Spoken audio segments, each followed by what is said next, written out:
folks. Queen Bursty is out and about. Hey there, it's good to see you already. Is my audio on? Is it working fine?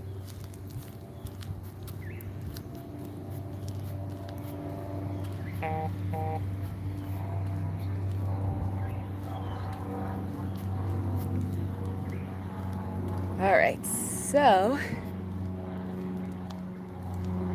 I know it's gonna be the usual, just me just walking around and stuff and jogging, working out.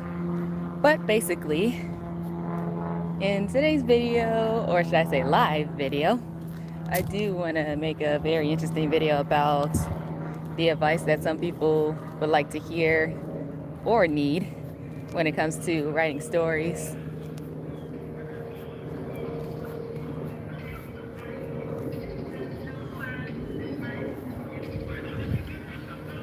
Oh, I gotta go this way. Somebody's blasting music.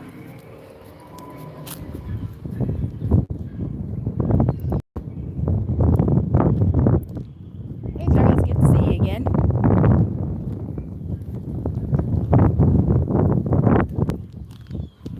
All right, sorry about the wind.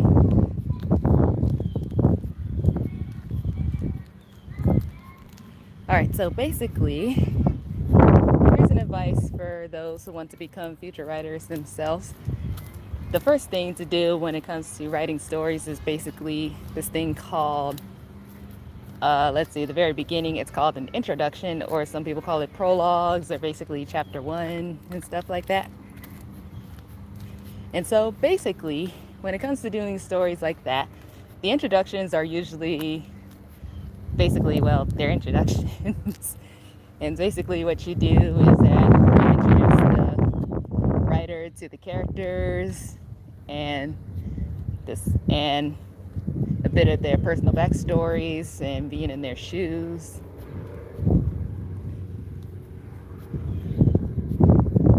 Oh, sorry, I got distracted.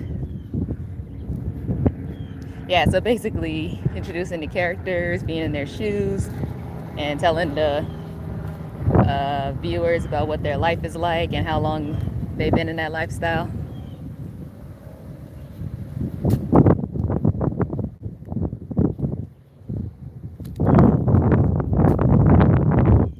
Ooh, it's windy today. At least it's better than being hot anyway.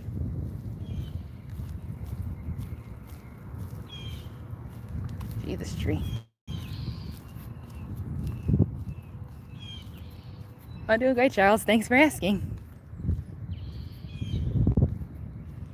Basically, I did want to try something a little different today and not just make it too boring, at least.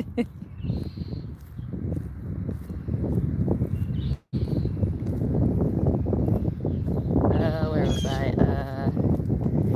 Oh yeah, so basically, like, let's say your character is like a hunter or something like that. Like they've been hunting like either like animals or supernatural creatures or anything like that. So basically the story will basically start off with you could start off with their like with their backstories of how they were born.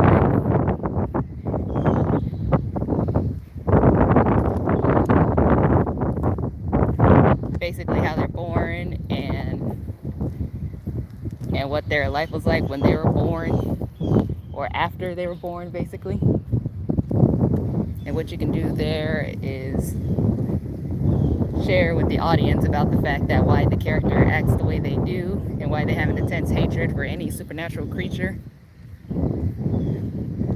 or if they basically have the powers or bloodline of that supernatural creature and sometimes they hate it.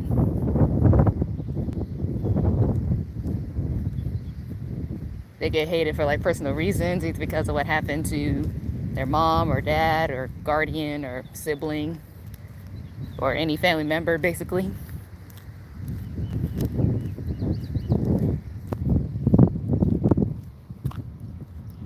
You can either do it like that, or you can introduce them to like having a happy life, but then something happens one day or one night.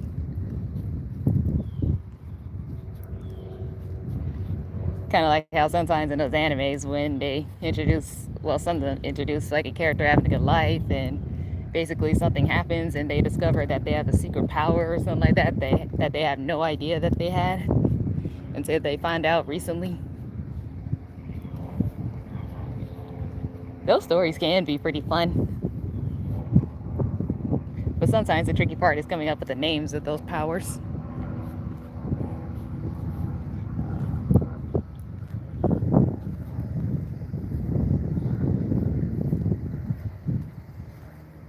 But that's not always the truth, though, because sometimes the ideas of coming up with powers, they can be fun, but they can be tricky sometimes, especially when you want to make sure it's limited enough to the point where they're not too OP. Because then if they're too OP, then basically it'll make them, let's say, bland or boring.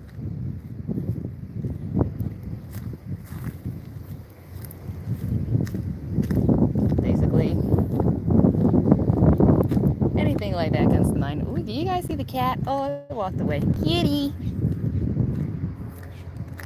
Kitty! I'm sorry to scare you, sweetheart. You look so cute curled in a ball.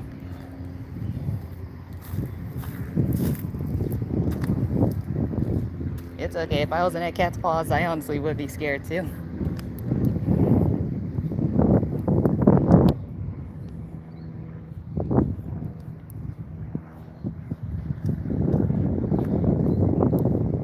Let's see, what's next?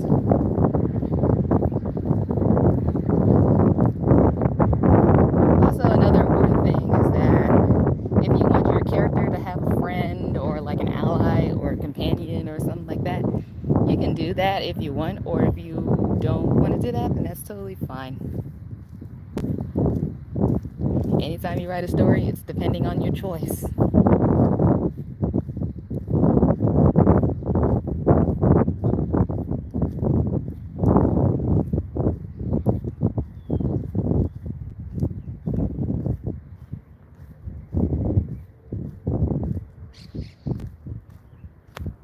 All right. Chatty birds.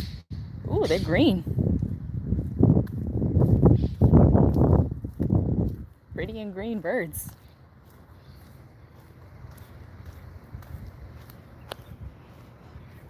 And so basically when it comes to introductions, you can, like let's say you can introduce like a very calm introduction or an intense one or a scary one if you want to do like a scary story or something like that, like with horror or even supernatural if you want to.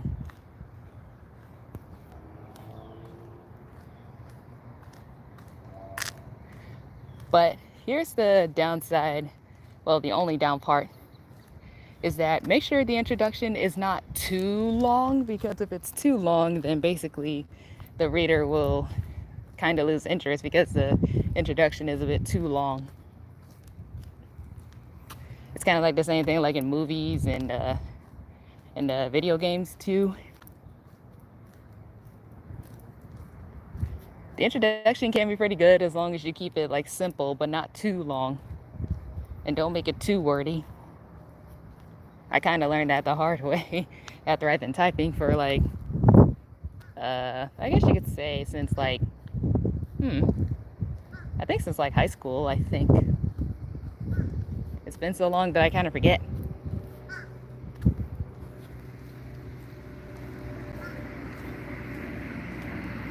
You guys have any questions about like when it comes to writing stories, like any questions that you need help with or need some more advice about?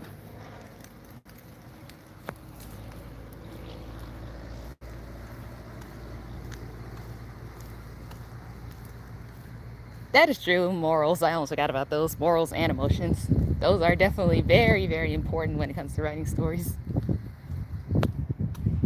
Because honestly, if you don't add that, then how's the reader supposed to be like attached to the character? Whether it's the main character or the side characters. Well, most of the time it'd be the main character, because the main character is, well, the main part of the story. Basically, they're the ones who like drive the story, and they're the ones who change the most throughout the entire story. Like, let's say when you introduce them for the very first time, they could start off as being very shy and not wanting to do too much. and not wanting to do too much, but then later on they start to become more confident, more mature, and wanted to be part of adventures and stuff.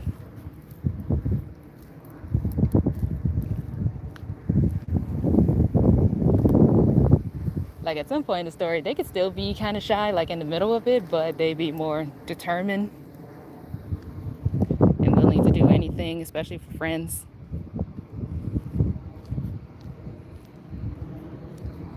Yeah, I started writing since like high school. And honestly, I still haven't stopped since that day.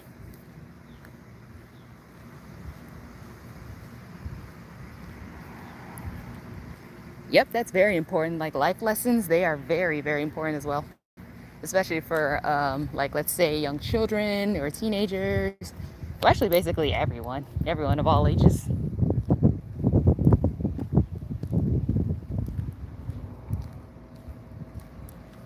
Whether you're a kid or a teen or an adult or even a senior.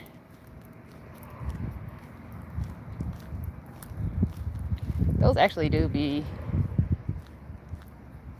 And sometimes when it comes to life lessons, they can basically be like told from your point of view, like how you experienced it and how did you overcome it, and willing to help those others who want to do the same thing.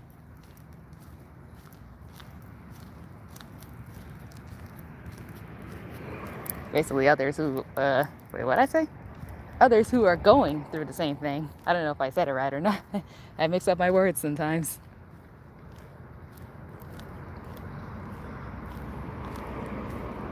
Of course, they can be friends.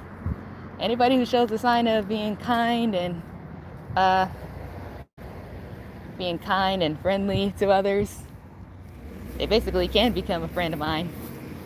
But you gotta earn it.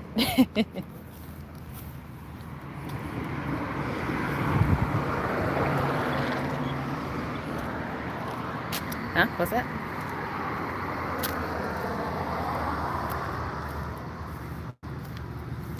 Honestly, it depends on like how they want to write it. At least, like let's say, let's see,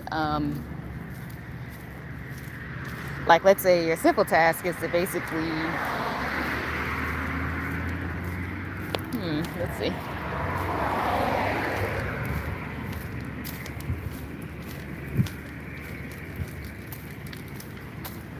Like let's say if your character is willing to be a knight or something like that, they basically, what they have to do is learn specific ways on how to be a knight, like go through dangers, learn how to use their swords, like sword fighting and stuff. And they go through like many different trials and stuff, or many difficult missions to get better. And honestly, they realize that becoming a knight is not easy, but then they're willing to do whatever they can to make sure it's better. Because honestly, they learn throughout their whole entire journey that being a knight is always, always important. Hello, how are you? Good to see you.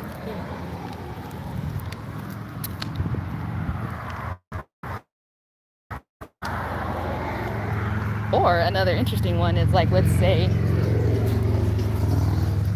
there's so many motorcycles today. And like, let's say another one, like, let's say if you want to become like if your main character is willing to become a prince or a princess, basically what they got to do is that they got to learn the responsibilities of what it's like to be like the royal leader and stuff. And they learn from their parents and from other people that it's a lot to take in. And at first, it seems like they don't want to become a prince or a princess, but then once they learn, like over time, like how very, very important it is to become a ruler, they start to take that responsibility and willing to do whatever they can to make sure that life for everyone is easy. So sorry about that dog. That dog scared me.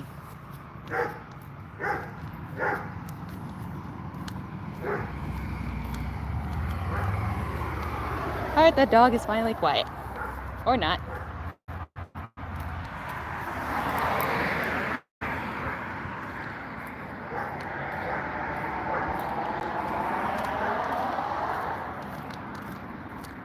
And another one is, this one is a very, very popular example, is if you guys remember Aang from Avatar: Last Airbender. Well, I'm sure you all do because honestly, everybody used to watch that show. But sadly, I did not until my older years. That's okay, because I wasn't really like an anime fan during that time. Even though I know it's not anime, but it's anime inspired. And so basically with Aang, he starts off as being basically a kid, even though he is a kid, and he didn't want to take any of that responsibilities and just wanted to have fun. And he's got all these responsibilities like pushed on him at a very young age, and he couldn't take the pressure and ran away.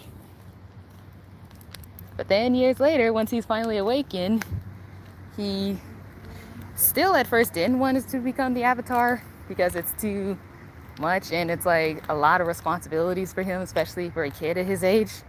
But then over time, he learned that he wants to make things better for the world, because since he's been chosen for a reason, and he's willing to do whatever he can to train all the other three elements so he can become stronger and defeat the Fire Lord to bring peace to the world.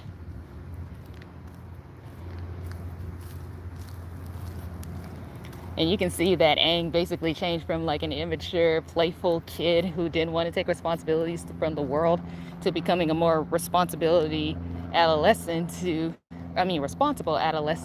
who's willing to bring peace to the world.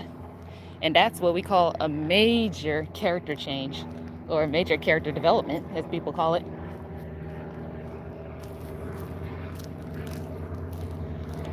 And it was flawless.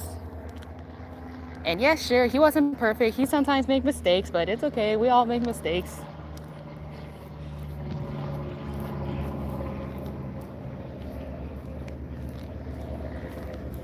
And that's another important thing about characters too, is that you cannot just let them be like flawless throughout the whole entire thing and make it seem like their stories is absolutely, or maybe their character and everything they do is basically perfect. Sometimes you got to make them make a little mistakes sometimes. And it shows that they're not perfect and that they have flaws. And that's honestly very important, because nobody's perfect. And of course, there'll be some times where they get on your nerves, and that's actually human, because there are times where even I get on my friends' nerves. And there are times when my friends get on my nerves.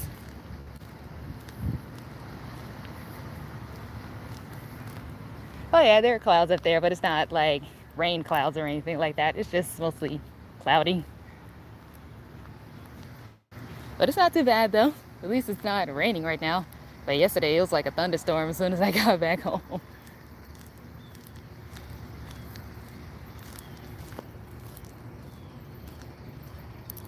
Oh, but another fun thing you can do with characters is like, let's say you can write about like their like, let's say personalities and what they like and stuff.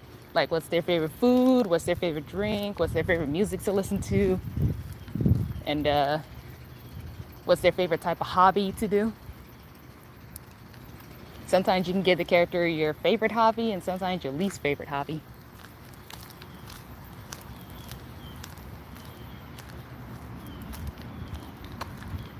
Like, you can do that depending on your choice, that is. Oh, you can also give them some flaws, like what if they're allergic to, what they hate to do, what's their least favorite food, what's their least favorite type of drink.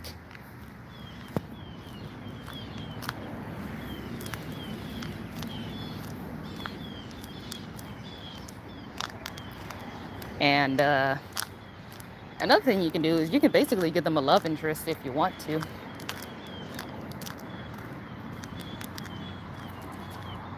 Oh, that's a lot of acorns.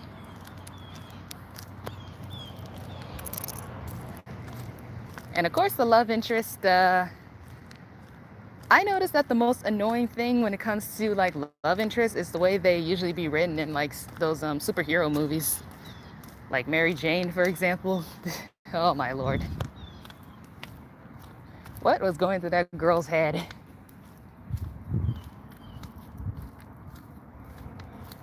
The things that she did in those 3 movies was basically, what did Peter even see in her?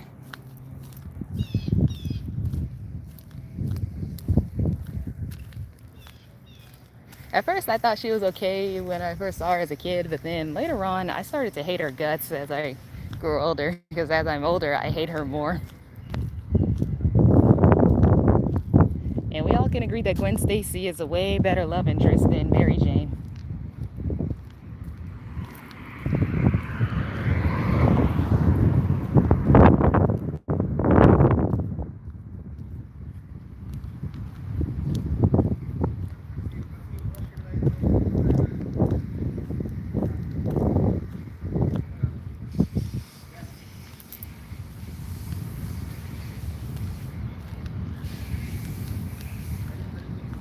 But of course, another important thing that we all know is sometimes when some people have no idea how to write a character, they sometimes rely on like character tropes or stereotypes.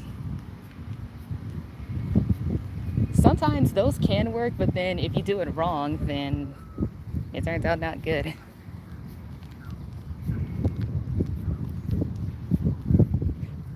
50-50. I do be excited for the summer, but at the same time, I don't be excited for the heat though. Because Florida heat is no joke.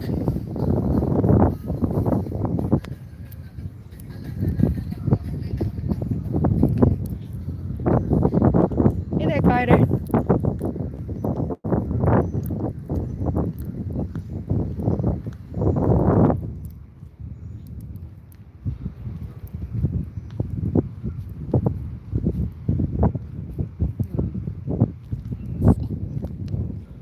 Let's see, what other thing is also important when it comes to, let's see. Oh yeah, how could I forget? Another important thing when it comes to writing stories is, of course, the antagonist. They mostly do be like the most fun part of the stories.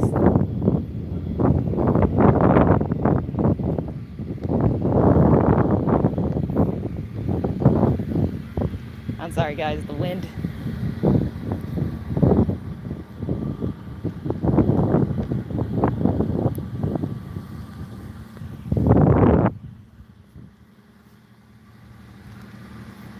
As I was saying, so the antagonists, those guys, they're basically, well, not really all the time, but sometimes they're basically the protagonist, but the complete opposite of them. Like sometimes they could go through the same thing that the protagonist went through, but it's a lot darker and sadder and more depressed. Even though the main characters, or should I say the protagonists, they do be going through some dark moments too, but sometimes they don't be as dark as the antagonists' backstories.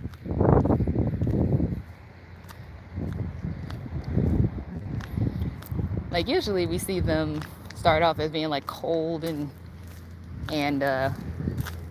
very not trustworthy, and you sometimes wonder why. And sometimes they don't tell the story of the antagonist until like later on. So that way they could basically be like the foils of the protagonist's plans and goals throughout the entire movie and video game and books.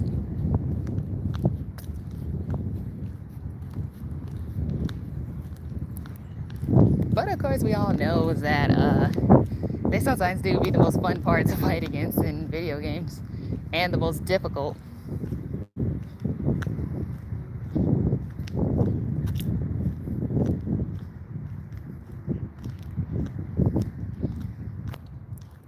The antagonists used to be one notes, but they kind of add more to them now. Like basically they're adding a bit more of a human side to them and showing that they have something that is like so dear and very important to them and they don't want to let them go.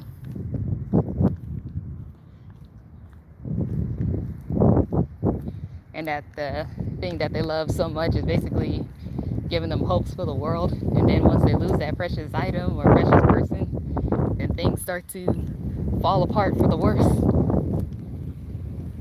to the point where it sometimes makes them mentally deranged or unhinged.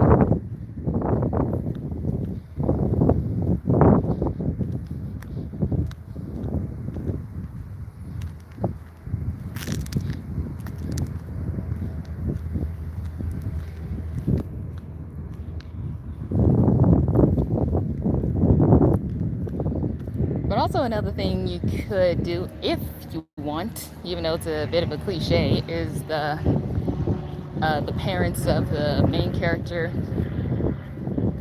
Even Disney be guilty of this, is the dead or absent parents thing. Even though I'm doing that too in my future story. But I'm doing it for a very important reason, because it helps the character grow.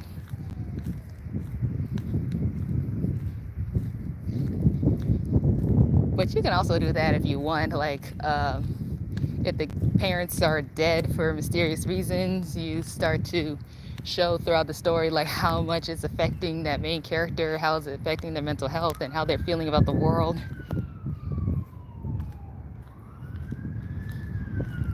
And or if they're absent and they sometimes call their parents to see how they're doing, you can do that too if you want.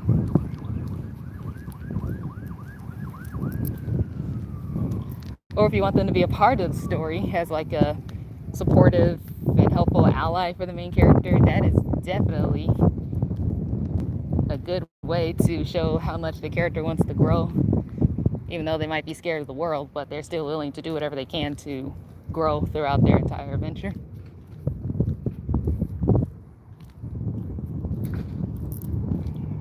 And that's all what it takes when it comes to being a writer.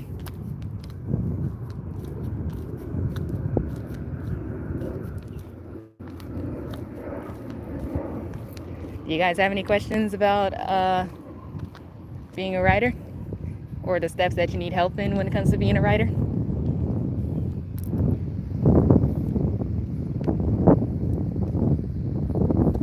And don't be shy to ask me any questions.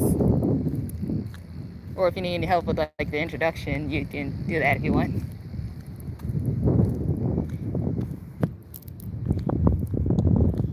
And don't worry, folks, I know that doing introductions can sometimes be very, very difficult because you're not too sure on how to start the story, which I know how that feels, because I can relate sometimes, because sometimes I'd be having no idea how should I start the story. Should I start off like with the playful note, or a lighthearted note, or dark note?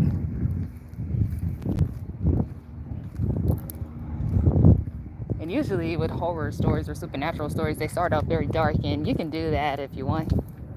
Or if you want to start off lighthearted, you can do that, depending on how you want your story to flow.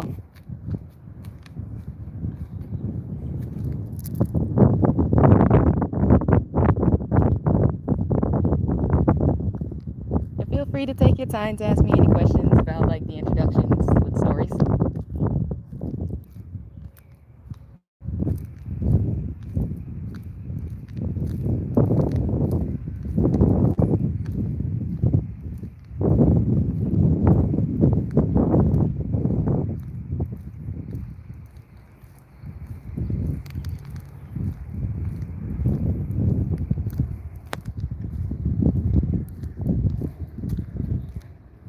Oh yeah, and of course I can't forget about the fact that if you want your character to have like a disability or something like that, or anything, like that they're blind or they're deaf, or if they have like autism or something like that, you can definitely do that. But you can also write about like how much it's affecting them and how they see the world, and how they're willing to do whatever they can to make sure everything is at peace and is safe despite their diagnosis or despite their disability.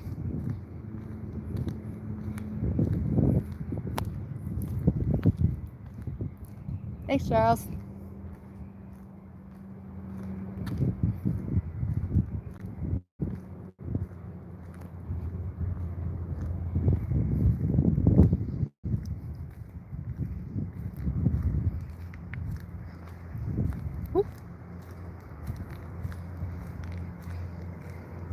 But another important thing everybody must know is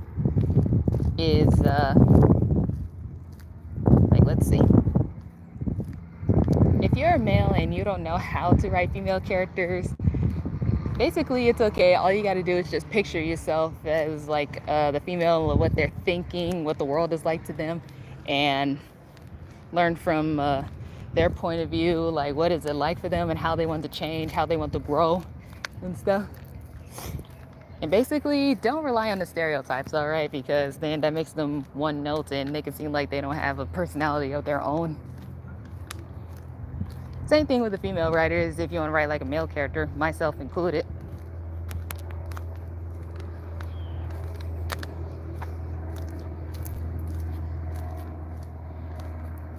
The tricky part about writing about them is the fact that since I'm not a male, I had to picture myself as a male and see what the world is like from their point of view.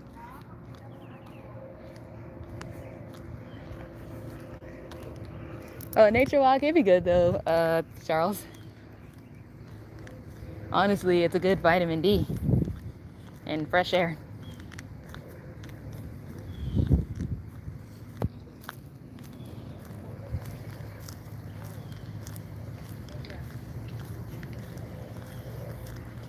But another funny thing you can do is that if you want to write about a character who doesn't like to exercise or something like that, but then one day they are forced to work out because somebody told them so, and over time they're willing to learn to work out even though they hate it. You can definitely do a story about that, like make it like a comedy, because we all know comedies, they definitely work. Oh yeah, how could I forget? You guys can write any genre you want. It can be anything. It could be action, drama, comedy, sci-fi, horror, pretty much anything. But I'm sure we all have a favorite genre that we all would love to do. And that's honestly a fun thing.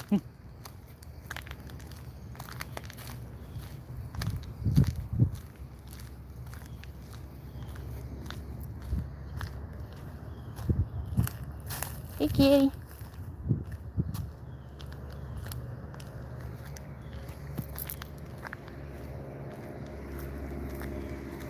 Don't you guys agree? And leave a comment down below about what's your favorite genre. And what do you love most about it?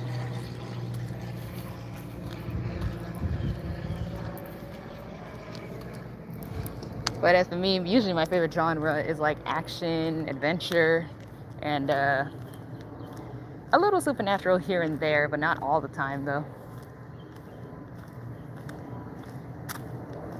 I also like comedy too. But mostly I do love action, adventure, and comedy. Those are usually my favorites.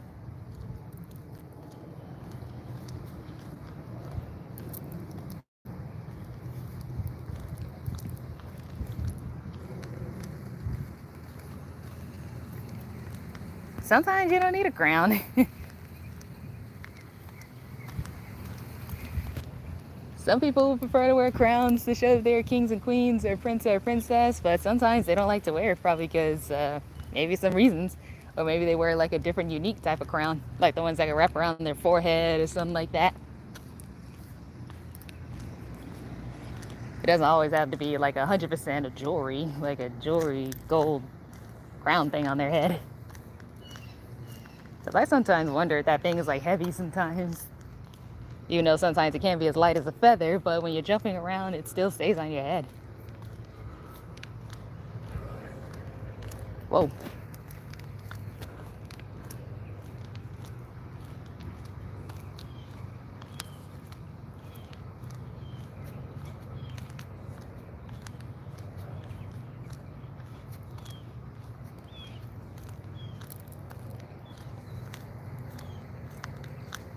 But hey, if I give anybody any ideas of like how a king or queen or prince or princess should wear their crowns in a different way, you can totally do that if you want.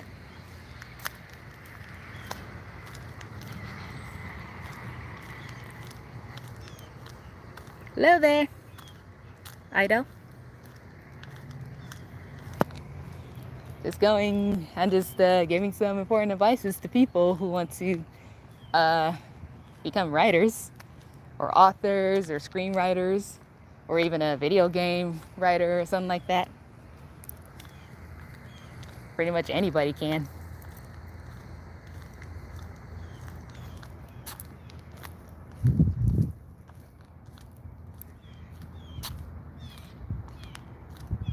course, when it comes to being a writer, you can also try out other genres that you have never done before. Like for me, I have never ever done a science fiction story before, and I never done a time travel story because I know those time travel stories are very, very easy to mess up.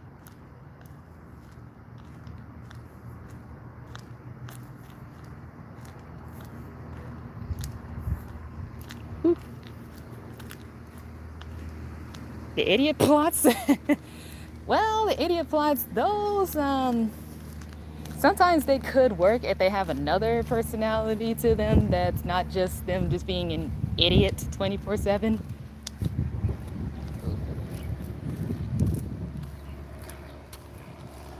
But most of the time, those can actually work in like comedy stories.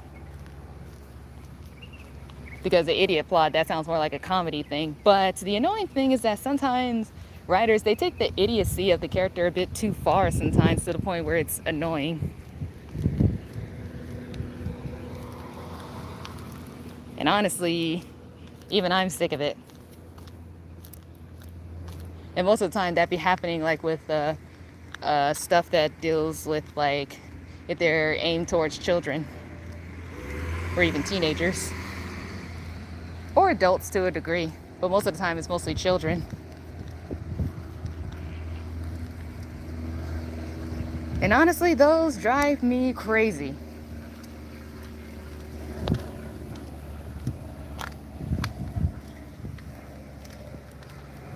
Whew. And we are in a whole new generation where if you do want to write the character who's basically a bit of an idiot, you can give them another personality that shows that they are more just an idiot. Or they have like a very low intelligence, or IQ as some people call it.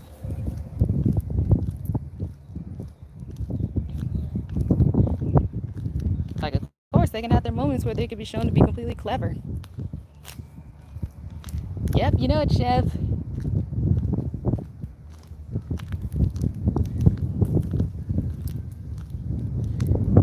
And maybe at some point in the future, I will change it up a bit. What's that?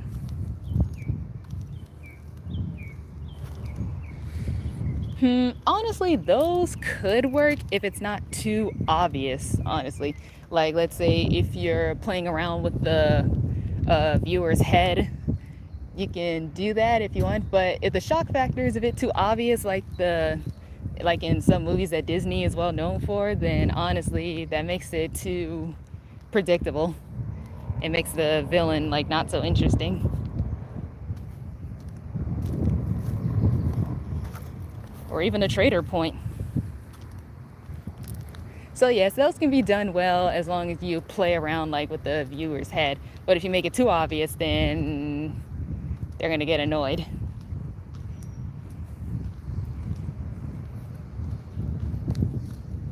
And basically, that's always the important part.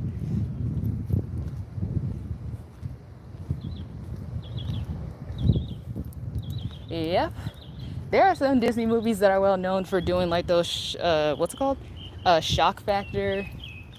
Sometimes they be doing it like with the, let's see. I think those are mostly called twist villains, but sometimes they call them shock factor, depending on how it is though.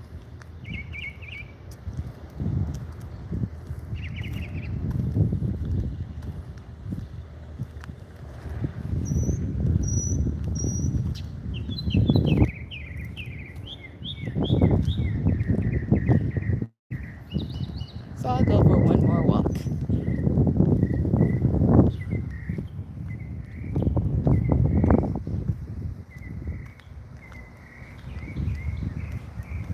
Oh, and sometimes the shock factors, they could sometimes leave the viewer a bit too, like, what's the word? A bit fearful sometimes. Especially when they see it from like a character's point of view, like how much their mental health is like affecting them or mental illness is affecting them.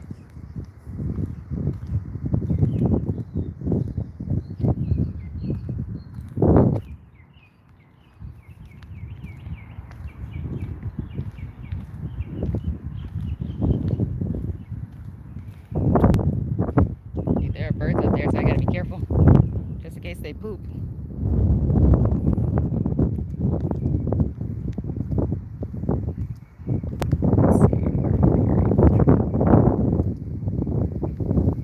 Well, sometimes depending on how pure evil the villain is.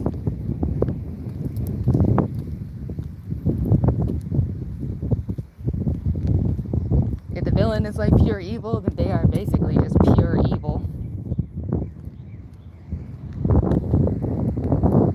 But sometimes you can give them a reason as to why they're evil.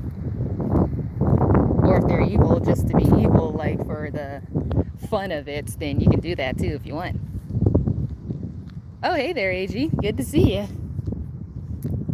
You have any questions for me regarding like introduction to stories or characters or settings or anything like that?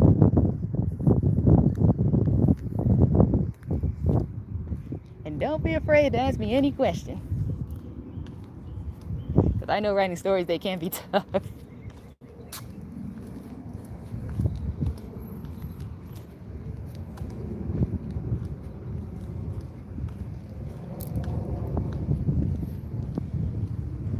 Oh, but although, if you do want to make your main protagonist a villain, you can do that too if you want. Oop. Stupid rock.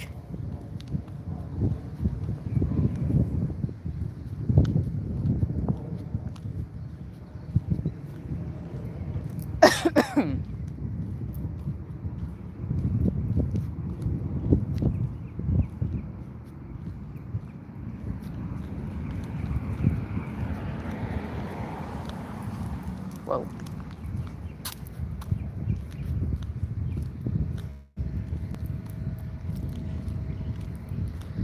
All right.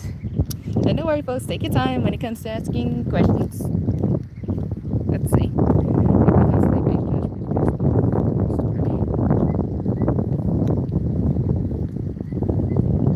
All right. See you later, Charles.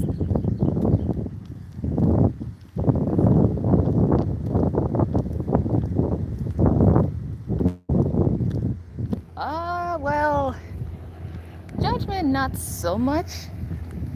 Or depending on the situation. Because I know that sometimes some people do this thing where they sometimes judge the story on like a first impression, and then once they check it out, they realize it was actually a good movie or a video game or something like that. Because I know the big example when it comes to like judging a book by its cover was basically from Kung Fu Panda, the 2008 movie when it first came out in 2008. When people first saw it and when they first saw the name, like the poster of it, not the movie itself, they basically thought that it was just going to be like a dumb, silly movie about a panda who wants to learn Kung Fu. But then once they watched it, they realized, wow, this is actually a deep story. And of course, we all can't forget is that in Kung Fu Panda, even though they were judging Po basically on the fact that he doesn't have any Kung Fu skills, like how the Furious 5 did, since they've been training for like years, like way before Po joined in.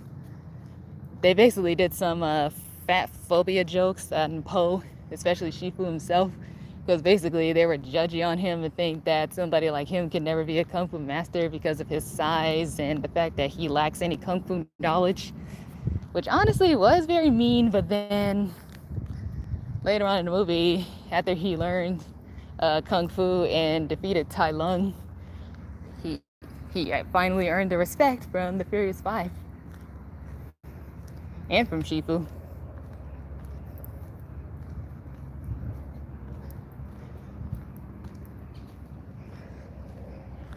And honestly, we all know that it seemed like Tigress was supposed to be the Dragon Warrior, but Po kind of fell out of nowhere from that fireworks thing. And honestly, I can see why she was the one who was like holding the grudge against Po the most, because basically he took something away from her that she worked so hard for to make Shifu proud. Because honestly, if you worked really, really hard, especially for like so many years to make somebody proud, and then somebody who has no knowledge of something that you've been doing for years comes out of nowhere and takes that away from you, it honestly breaks your heart, and it makes you angry and just so cold and distant. Like, honestly, it just ticks you off.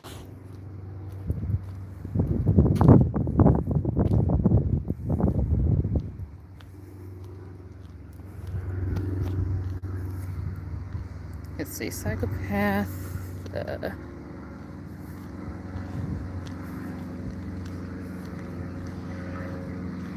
I think those can sometimes be relatable if those people have a similar disorder to that.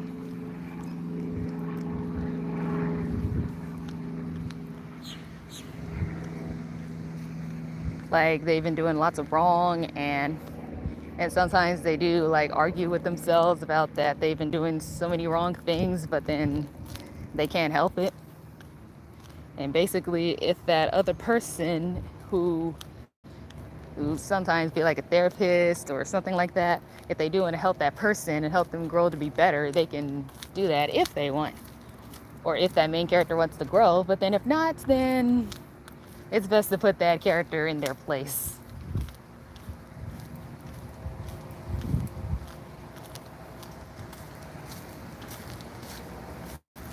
But sometimes it can be done pretty well.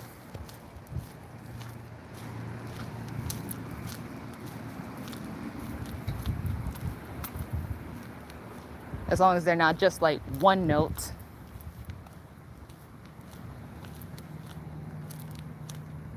But if you could make that work, you can do that if you can try.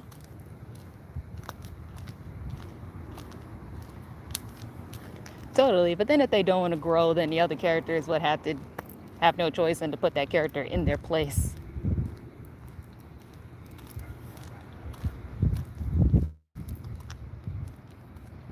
Because I'm sure some people do want to try that out, where if the main character is like a complete psychopath.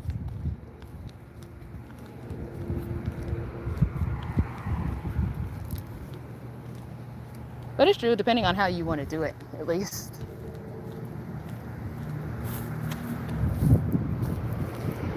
And like they say, it's your story. You basically do whatever you want.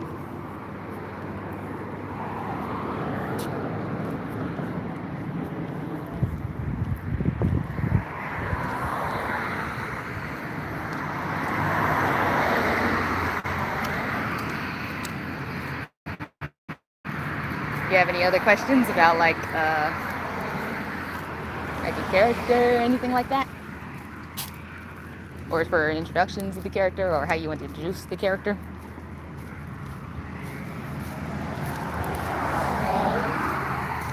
And remember, don't be shy. I'm all ears or eyes.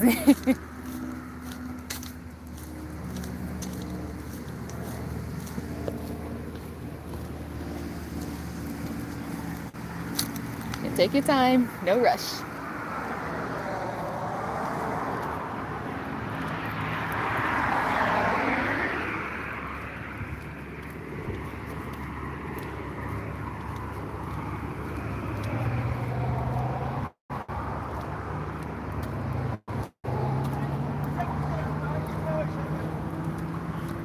That guy is so loud, he just arguing with the window open. Jeez.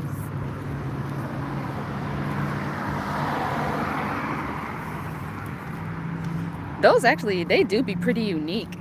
Because honestly, that shows that it's not just a one-note hero and a one-note villain.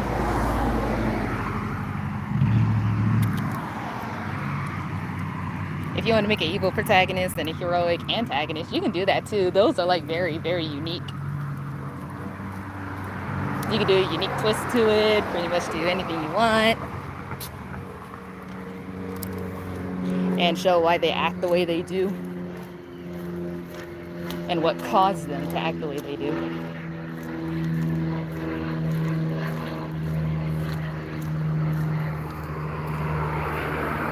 Those can be pretty difficult sometimes, but if you do still want to add a unique twist to it, you can totally do it that way if you want.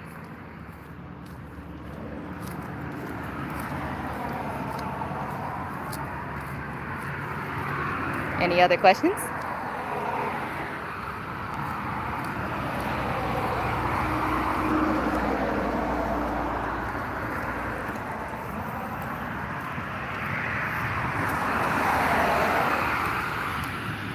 Take your time.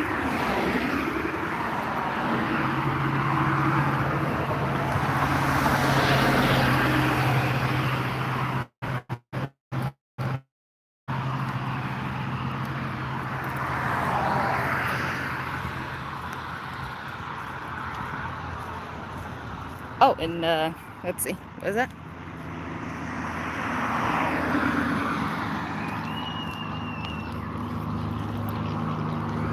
Honestly, yes. Sometimes they're not too hard to write, and sometimes they can be, like, depending on how you want the story to go along with them.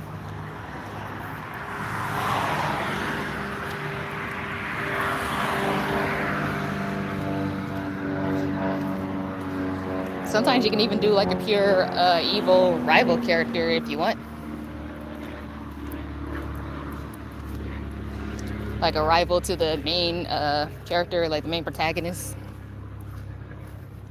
If you want them to be evil or just kind of like the protagonist, but with a different goal and different personality in a way. Kind of like two opposites clashing against each other, which is honestly, those do be so much fun. Because it shows that one person thinks that way and then the other person thinks the other way. Like they both can want the same thing, but their personalities are and goals are completely different.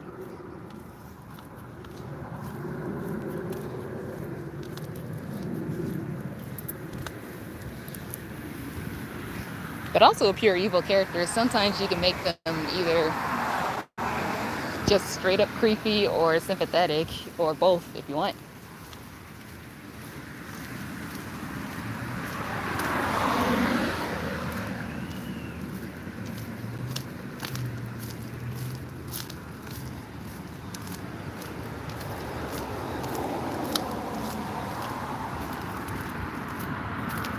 Sometimes they can be likable or sometimes unlikable.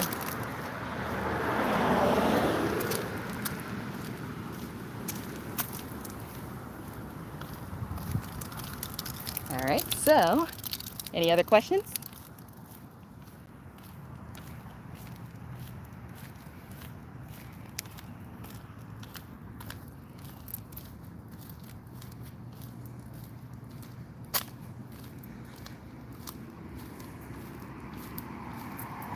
It could be, especially if they did so many like horrible things to like people in the past, and then all of a sudden they just want to make things better by simply saying I'm sorry, which is not gonna cut it.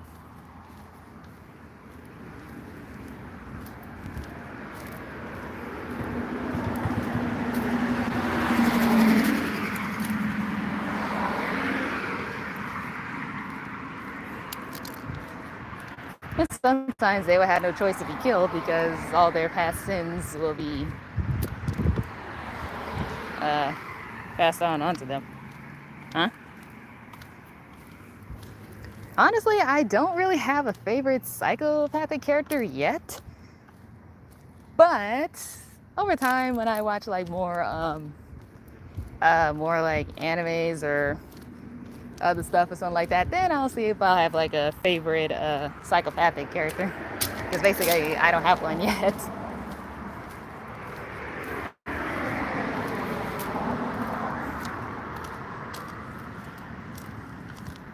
But who knows? Maybe I'll try it out one day in the future book.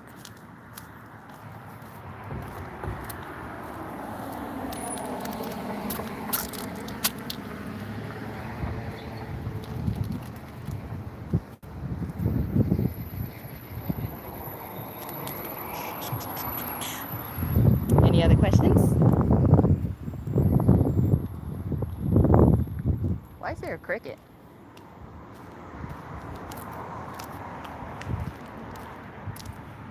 Oh, sorry if I'm shaking the camera so much.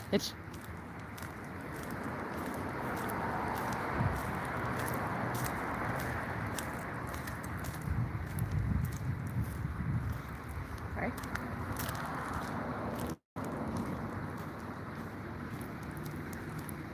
And you guys can feel free to ask me any more questions before the stream ends.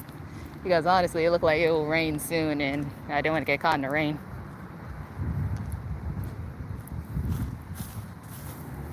Okay, ouch. Gotta be careful.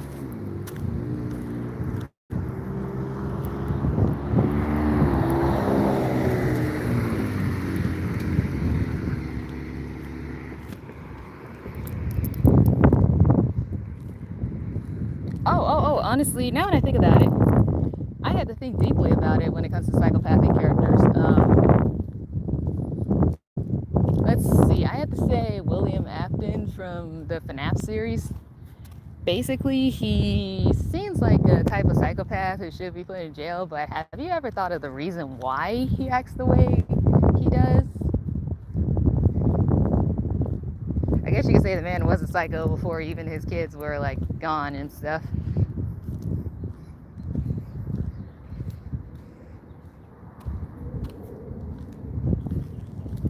Ew, yeah. Light Yagami. That guy needs therapy. Ugh, Griffith. That's a funny you mentioned Springtrap because I was talking about William Afton. But honestly, William actually was like a very pretty good like psychopath, but then they kept bringing him back so much, which kind of ruins him. And it kind of gave away the chance for Vanny to actually be a new protagonist, but they decided to push her aside. And I'm still disappointed about what they did with Vanny, though, because she could have been the next William Afton, like the next new killer for the next generation of the FNAF fans, but they decided to bring the old back. After they did that, I did not like William anymore. Actually, I never liked him since the beginning, but I started to hate him more because they brought him back, which is honestly very annoying.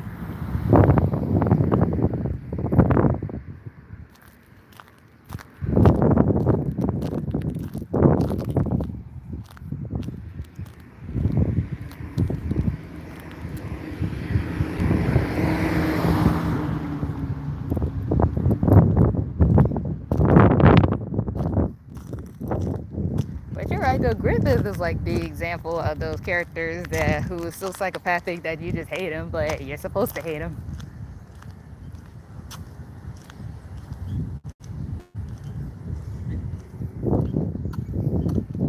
Sometimes those psychopathic characters can either be the ones that you love or the ones that you absolutely hate. Hey, there's Godzilla's walking around. Godzilla's.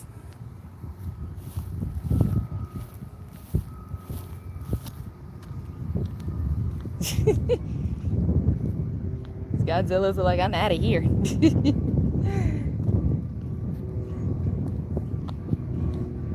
You guys have a couple more questions before I go?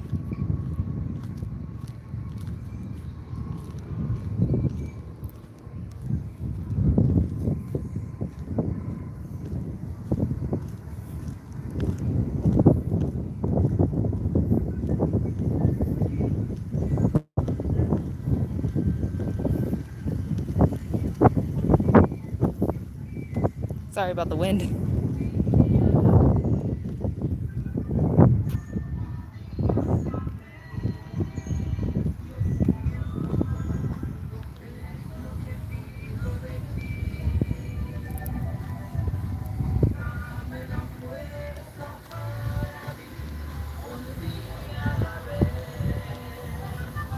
And I beg you guys, take your time.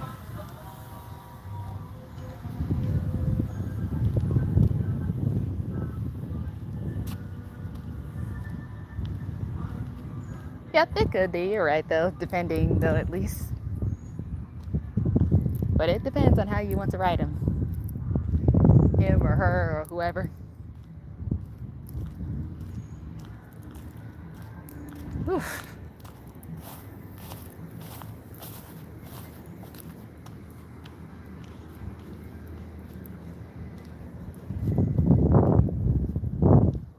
And so, anything else, guys? You can ask me 2 more questions if you want before I go.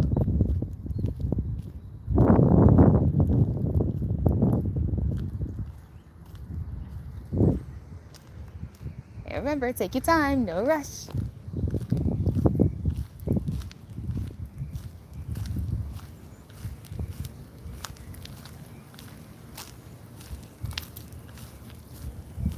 It smells like donuts out here. That does smell like donuts.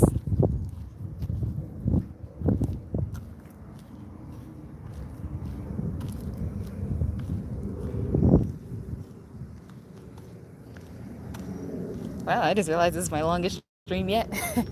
An hour. I never done an hour before.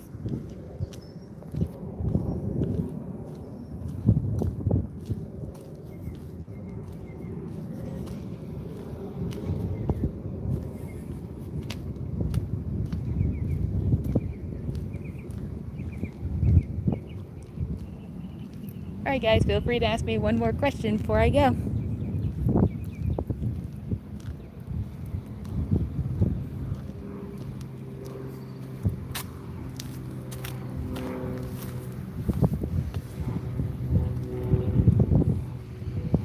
But if not, then it's totally fine.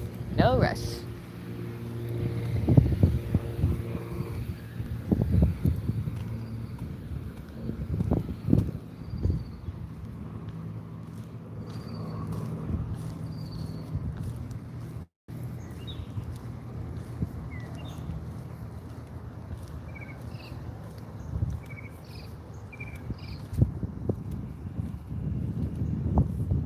My influences? Well, basically the genres that I love, the actions, adventures, and comedies. And as for the role models in writing, well, I'm not too sure, but all I can say is if you have a deep passion when it comes to writing, do it with your heart and with your soul. Because as they always say, put your heart into it. And anyway, guys, I'm gonna get going now. It is pretty hot out here. And so I hope you guys enjoyed this video of me giving you guys some advice that you need when it comes to like writing stories and basically anything like that. And so maybe next time, the next thing I'll do is the, like let's say they call it the rising action part of the story. Anyway, I hope you guys enjoy and I'll see you guys next time. Queen Bee is signing out. Bye, buzzing folks.